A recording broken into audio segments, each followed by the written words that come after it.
Hola, continúo porque no he podido subir todo el vídeo entero, no me dejaba, así que lo he tenido que partir en dos trozos. Estábamos hablando de las categorías o conceptos puros de Kant. Habíamos hablado del concepto de sustancia con el ejemplo este que os puse del limón, ¿vale? Ahora, otro ejemplo que él utiliza como categoría o concepto a priori de entendimiento sería el concepto de causa. Me explico. ¿Recordáis de todos los problemas y todos los dolores de cabeza que le dio a Hume el concepto de causalidad, ¿no? Y como él lo explicaba, finalmente recurriendo al hábito, a la costumbre de que tenemos de ver que todo lo que ha ocurrido hasta el momento así, pues pensamos que continúa ocurriendo así en el futuro. Kant cree haber encontrado la solución al problema que planteaba Hume y lo plantea de otra manera esa solución, y es apelando a estas categorías o conceptos puros de entendimiento. Igual que tenemos un concepto puro o categoría de entendimiento de cosa, de sustancia, que nos permite cuando captamos impresiones sensibles saber que esto es un objeto que tiene tres dimensiones y que puedo tocar, ¿no?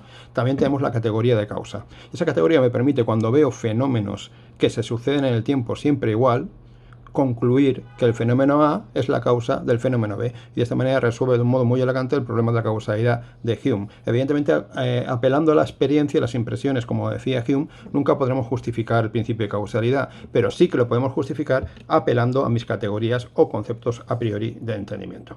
¿De acuerdo? De esta manera creo que resuelve ese problema, y como veis, realiza una síntesis muy interesante entre empirismo y racionalismo que le lleva a la conclusión que resume en esta frase: los fenómenos sin categorías son ciegos, es decir, no tienen sentido, y las categorías sin fenómenos están vacíos. Por lo tanto, fenómenos y categorías se necesitan mutuamente. Bien, y no solamente Kant lleva a cabo una síntesis entre empirismo y racionalismo, sino que lleva también a cabo lo que se conoce en filosofía como giro copernicano, y que ahora os voy a explicar en qué consiste. Si os acordáis, cuando vimos Copérnico llevó a cabo un planteamiento de un cambio radical en nuestra manera de entender el cosmos, ¿no? La Tierra ya no estaba en el centro del universo y era el Sol que giraba alrededor, sino que él hace un giro y lo convierte a la inversa. Ahora es el Sol el que está en el centro y la Tierra la que gira alrededor. Pues algo parecido hace Kant en el campo del conocimiento. Me explico. Hasta el momento habíamos pensado de un modo ingenuo que la realidad es tal y como se nos presenta. Es decir, la realidad está ahí afuera esperando a que nosotros la conozcamos. Y nosotros la conocemos tal y como es. Kant dice: mentira. Nosotros de alguna manera construimos la realidad. La realidad es una realidad para nosotros. Si nosotros tuviéramos otros sentidos u otras categorías, captaríamos una realidad diferente, ¿vale? Por consiguiente, no es que la realidad esté ahí, sino que ahí hay pues una serie de datos sensibles que, al aplicarles yo mis categorías, permiten construir una cierta manera de entender la realidad, y que variaría si mi estructura mental fuera diferente. ¿De acuerdo? Bien. Evidentemente, esto quiere decir que el límite de mi conocimiento está marcado por los fenómenos. Es decir, para que yo pueda conocer algo, evidentemente tengo que tener categorías a priori o conceptos a priori del entendimiento, pero también tengo que tener unos fenómenos con los que rellenar esas categorías. Por lo tanto, de aquello de lo que no tenga fenómenos no podré tener conocimiento. Los fenómenos son el límite del conocimiento, y lo que quede más allá de ese límite del conocimiento es lo que Kant va a llamar el noúmeno o la cosa en sí. ¿Vale? Es decir, la auténtica realidad, que es independiente de mí, pero que yo nunca podré llegar a conocer porque estoy limitado a conocer la realidad tal y como me lo determinan mis sentidos y mi estructura mental. Por ejemplo, un murciélago sabéis que es prácticamente ciego y que se orienta por las ondas acústicas, ¿no? Para un murciélago, si yo pudiera hablar con él y entenderme con él, y yo intentara explicarle lo que es un color, no me entendería, porque para él el color no forma parte de su realidad, sería el noúmeno, lo que está más allá de lo que él puede conocer. Ahora aplicamos esto a nosotros mismos. Evidentemente también tenemos una serie de límites perceptuales y cognitivos. Hay unos umbrales de la percepción, como vimos en psicología. Todo lo que esté más allá de esos umbrales, de esos límites, nunca podré conocerlo y será la auténtica realidad, porque si yo tuviera otra manera de entender la realidad o de percibirla, vería una realidad distinta. Y eso sería lo que él llama el noúmeno, o la cosa en sí. ¿Vale? Bien. Todo este análisis que ha llevado Kant a cabo del conocimiento está orientado a plantear o a intentar responder a una pregunta muy importante para él, y es si la metafísica puede llegar a ser o no una ciencia. Es decir, si temas como la inmortalidad del alma o la existencia de Dios pueden ser tratados o no de un modo científico. Y como comprenderéis por lo que acabamos de ver y todo lo que he explicado de Kant, la respuesta que dará Kant es negativa. Negativa porque, evidentemente, en el caso de Dios o del alma, yo no tengo fenómenos ninguno, no tengo ninguna impresión sensible de Dios o del alma. Y como hemos dicho, yo no puedo tener conocimientos de algo de lo que no tenga fenómenos. Por consiguiente, nunca podrá existir un conocimiento científico de Dios o del alma. ¿De acuerdo? Entonces, ¿por qué seguimos planteándonos estas cuestiones? ¿Por qué a pesar de que hemos llegado a una conclusión que parece evidente de que nunca habrá una respuesta científica a temas como Dios o el alma, los seres humanos seguimos planteándonos esos temas? Pues porque tenemos la tendencia inevitable a plantearnos este tipo de preguntas, aunque sepamos que nunca podremos contestarlas de un modo racional. ¿Y por qué existe esta tendencia? Pues porque la razón siempre ha tendido a buscar principios cada vez más generales y por lo tanto es inevitable que finalmente acabe suponiendo la existencia de una primera causa, que se identificaríamos con Dios. Bien, a pesar de ello, a pesar de que nunca podremos llegar a conocer de modo científico temas como Dios o el alma, Kant dice que estos temas hay que considerarlos como postulados de la razón práctica. Bien, hasta el momento hemos estado hablando de la razón teórica, es decir, cómo conocemos la realidad y cuáles son los principios y los límites del conocimiento. Pero ahora, a partir de ahora, vamos a hablar de la razón práctica, que es la que regula nuestro comportamiento moralmente correcto. Bien. Entonces, según él, temas como la inmortalidad del alma o la existencia de Dios son lo que él llama postulados de la moral. Es decir, son verdades que tenemos que suponer para justificar el hecho evidente y indudable de que el ser humano es un ser moral. Bien. Por lo tanto, vamos a meternos ya con el campo de la ética kantiana. Vamos a intentar responder a la segunda pregunta, que es ¿qué debo hacer? Bien, Kant distingue entre éticas materiales y éticas formales. Las éticas materiales son las que proponen un fin determinado. Por ejemplo, el objetivo final de la conducta humana es alcanzar el placer. Por consiguiente, todas aquellas conductas, eso lo vimos en el epicureísmo, todas aquellas conductas que logren la obtención del placer serán consideradas buenas y todas aquellas acciones que me lleven al dolor serán consideradas malas. ¿De acuerdo? Bien, pero Kant dice que estas éticas nunca pueden ser universales, nunca pueden ser universalmente aceptadas, y lo que él busca es una ética universal, porque cada persona puede entender por placer una cosa distinta.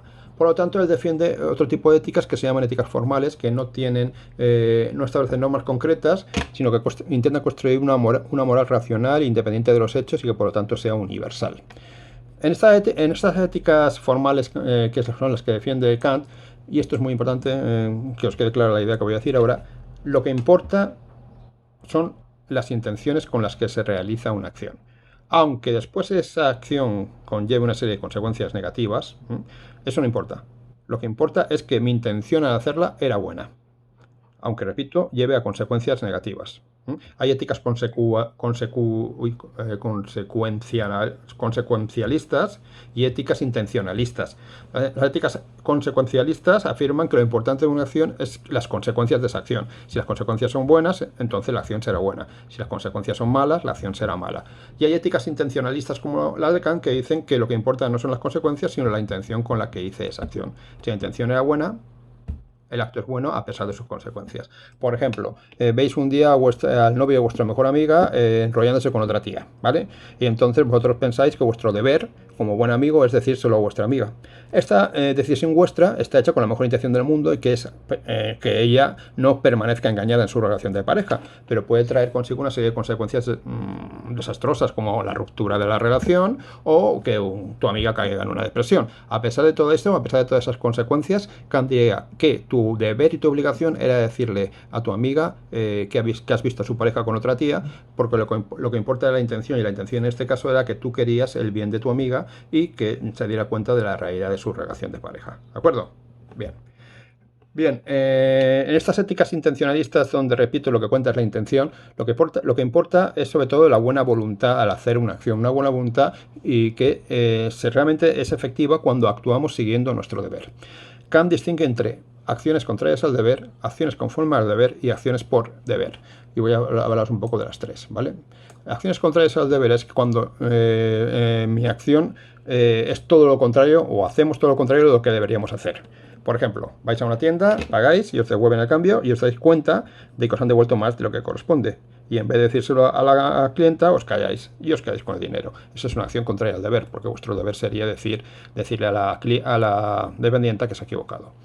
Acción conforme al deber. Es cuando yo realizo una acción en que realmente en la que cumplo mi deber, pero no la hago por cumplir mi deber, sino por miedo a las posibles consecuencias de no cumplirlo. Por ejemplo, soy un comerciante y bajo los precios, que los tenía súper altos y súper caros, pero no porque considere que mi deber es poner un precio más barato y más justo, sino por miedo a que si no lo hago, mis competidores acaben llevándose toda mi clientela. Y por último están las acciones por deber, que es cuando actúo realmente siguiendo el deber y son las auténticas acciones morales que se pueden considerar buenas. Por ejemplo, voy a poner un ejemplo que el propio Kant señala y que hoy en día nos podría parecer radical, pero lo cuento tal como lo señala él. Imaginad que estáis en un parque sentados en un banco y de repente aparece un niño llorando diciendo que le persigue un pederasta que quiere matarlo y que se va a esconder detrás de unos setos, que por favor cuando aparezca ahí el pederasta, que no le diga que está ahí escondido. Efectivamente, a cabo rato aparece un señor acalorado y preguntando por el niño y diciendo, ¿dónde está? ¿Ha visto pasar a un niño tal y cual? Según Kant, tu obligación sería decir la verdad porque mentir siempre es malo. Es decir la verdad es lo bueno y mentir malo, y por lo tanto tendrías que decirle, sí, el niño está escondido detrás del matorral. Vosotros podríais pensar, qué animalada más gorda. Pero bueno, vamos a pensar un poco fríamente. ¿Por qué tenemos que fiarnos de la palabra del niño?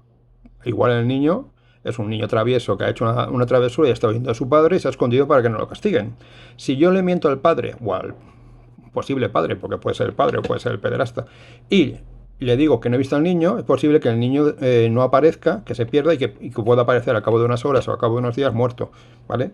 Sin embargo, si yo digo la verdad, mi intención al decir la verdad es hacer algo bueno, puesto que lo bueno es decir la verdad, no mentir. Las consecuencias de ese acto después, es decir, si realmente ese es su padre y lo castiga o es un pederasta y lo mata, ya no dependen de mí. ¿Por qué tengo que ser yo responsable de las acciones de otros? Mi única intención era hacer algo bueno, que era decir la verdad. Y por consiguiente no soy responsable de las consecuencias que esa acción pueda traer consigo. Discutible, por supuesto, pero en fin, ya hablaréis un poco también sobre esto vosotros. Bien, siguiendo con esto, dice Kant que cuando actuamos por deber lo que estamos haciendo es actuar por respeto a la ley moral que se expresa mediante lo que él llama el imperativo categórico. El imperativo categórico que se expresa así, y lo voy a leer tal y como él lo formula. Dice, obras según una máxima tal que puedas querer al mismo tiempo que se torne ley universal. Esto así dicho puede parecer muy confuso, pero realmente es muy simple. Es además una ley que es moralmente muy conocida, que se llama la ley de oro, y que dice, o que expresado de otro modo diría lo siguiente: actúa con los demás igual que te gustaría que los demás actuaran contigo. O también dicho de otra manera, no hagas a los demás lo que no te gustaría que los demás te hicieran a ti. Bien. Dicho esto, vamos a pasar ya a anunciar o a formular las actividades que tenéis que hacer, que son 4. En primer lugar, yo os he explicado mediante una metáfora que era la del molde del pastel y los ingredientes del pastel, la relación entre sensibilidad y entendimiento y la síntesis que hace entre empirismo y racionalismo. Bien, os voy a pedir que a ver si se os ocurre otra metáfora para explicar esa relación entre sensibilidad y entendimiento. Dale un poco de vueltas a la cabeza y buscad alguna otra metáfora distinta a la que os he explicado yo. Si es muy buena, la utilizaré también en años próximos para explicar a Kant. En segundo lugar, ¿estáis de acuerdo con que lo que importan son las intenciones y no las consecuencias de los actos? ¿O creéis que lo que importa son las consecuencias a pesar de que las intenciones fueran buenas o malas? Ponedme algún ejemplo de ello. Y razonad vuestra respuesta, claro.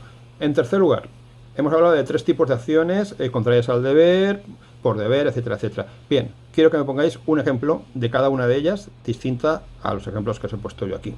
Y por último, os he hecho ver la película Amenazados. Bien, ¿qué relación creéis que existe entre esta película y el pensamiento de Kant? Y bueno, con todo esto pues ya hemos acabado. Ya os digo que esta era el último filósofo que voy a explicaros y por tanto las últimas actividades que vais a entregarme. Ha sido para mí, y además os lo digo sinceramente, un placer haberos tenido como alumnos este año. Ha sido un curso que me ha gustado, un curso estupendo y unas personas estupendas que sois vosotros. Y bueno, desgraciadamente no ha podido ser un curso normal. Me hubiera encantado seguir explicando estos autores en clase. Creo que nos habríamos entretenido, que hubiera dado mucho juego y que, en fin, vosotros sois además un grupo que os gustaba hablar, discutir, y eso es perfecto para una clase de filosofía. Muchas gracias por todo, por vuestra colaboración, por vuestra comprensión en esta situación en la que vivimos, por vuestro apoyo, y estoy convencido de que os va a salir todo de maravilla porque lo merecéis y porque además sois personas capacitadas y preparadas para ello. Un beso muy grande y nos vemos, ¿vale?